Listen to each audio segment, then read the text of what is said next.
So, Sister Shafa, it's wonderful to be with you at last. We tried to make this happen, didn't we? But this time Allah has willed it, and here we are. Alhamdulillah. And Alhamdulillah, your hospitality throughout Ramadan. So we didn't offer you tea or anything. We didn't have all that, Yeah. but we've had plenty in terms of rich conversation. Oh, absolutely. Alhamdulillah, it's been fantastic.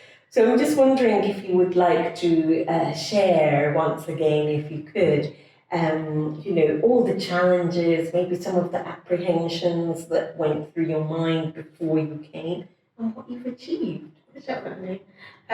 So, as you know, my husband, Ismail, he was studying here on his own for 2 years, and then we got married. So part of that was, he did actually mention that he is studying in Azhar and he's studying in Egypt. So as And a that young, sealed the deal for you. That was it. as a young Muslim, I just wanted to learn Arabic, so I thought this is an amazing opportunity also.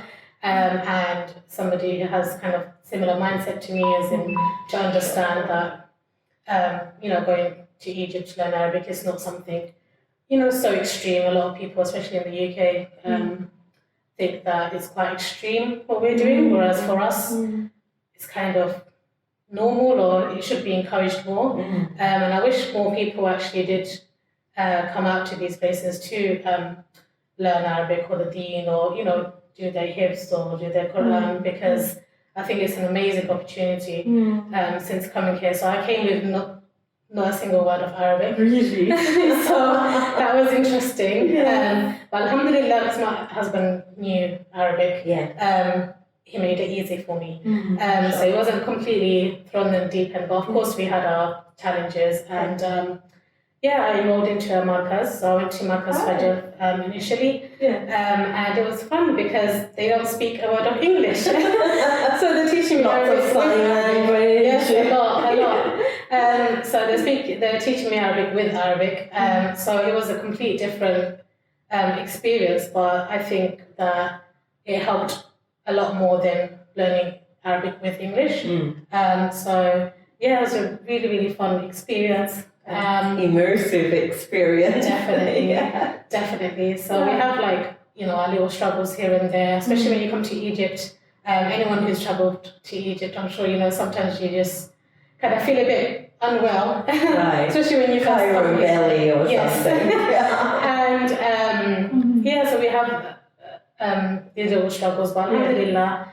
And what about friends? Have you made any friends here? Or So there are a few expats from all over the world actually. I think I've got a lot more international friends here than in the UK. Wow. It's amazing. I have so many different friends from America, from Uzbekistan, from Indonesia, and they're all students as well. So some people, they're here with family, some people they're here on their own, if they're single, quite young.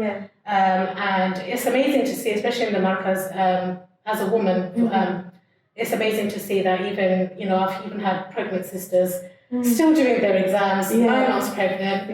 That's one thing, they don't let anything get in the way of their studies. And I kind of had that mindset, I'm going to get married, I'm going to come here to Egypt, and I'm going to just be cooking and cleaning for him and maybe do a bit of studies. But alhamdulillah, it's not the case. Yes, mashallah, that's good. I have my own thing to do.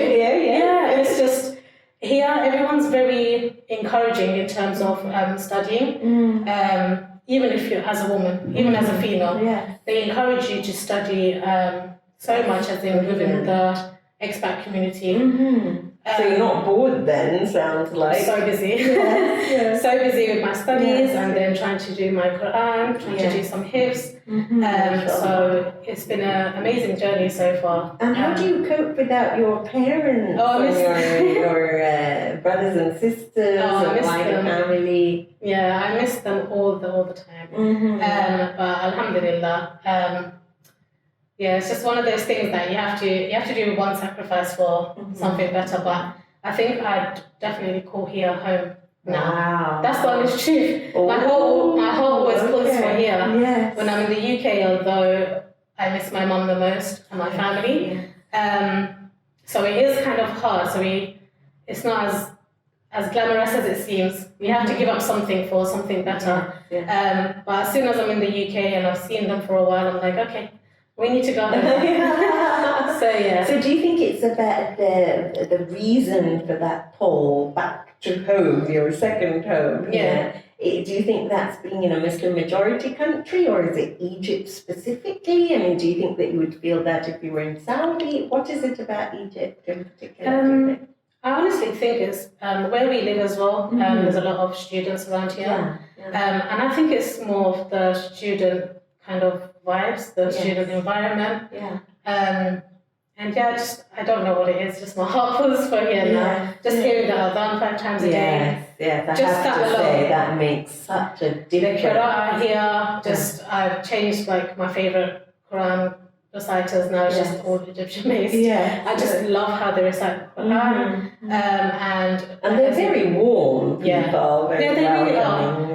Even if they have nothing, whatever they have, they'll give to you. You know, they'll feed you even if you have nothing. Even if they have nothing, So, you know, it's very comfortable to live alongside them. Because I was a bit worried, especially as they don't speak English, majority of them. But they're still very welcoming, very warm, and there is a little community here. So anyone who comes here, you're surely going to find another expat, and then we'll join you onto a few groups. And we always have some gatherings here and there, and it's a really nice, friendly community.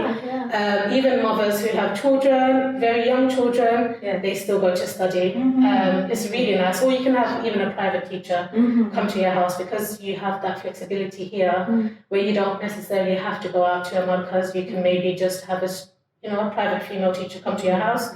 And you can still get your studies done, so it's really nice. MashaAllah, MashaAllah. So other sisters who would like to join and are a bit apprehensive because maybe they're not married yet or they're young, but they will have a good auntie in you, elder sister as well. Of course, absolutely. To help them, especially with the Cairo belly in the beginning, if that happens for them. And I guess lastly, I just wanted to ask you the same as I asked your wonderful husband, if and when you return to your other home, what do you think you'll contribute? What would you like to see yourself doing? I'd love to, of course, teach Arabic and Quran, and I definitely feel as though we definitely need a lot more female teachers and female. I don't think I'll be a scholar, but as in, Allah will decide that. We definitely need a lot more females in the community with knowledge, especially female issues, fiqh issues especially. It's always quite hard to get hold of somebody with a female perspective who understands what we go through as women, and just various subjects I'm hoping to give back to, inshallah. Brilliant, mashallah. Well, may Allah grant you tawfiq, inshallah, and make you that bright, shining star in our community as a female leader. Mashallah, Gift of Knowledge was founded by a female, Sheikha Salina Begum Ali. So, we've got our role models ahead of us, but it's so wonderful to know that that's not going to stop, because, mashallah, there are sisters like yourself, awardees as well of Gift of Knowledge, who are coming up behind, waving the flag for other sisters. So, mashallah, tabarakallah, barakallah fiki for speaking with me today. Barakallah. Assalamu alaikum.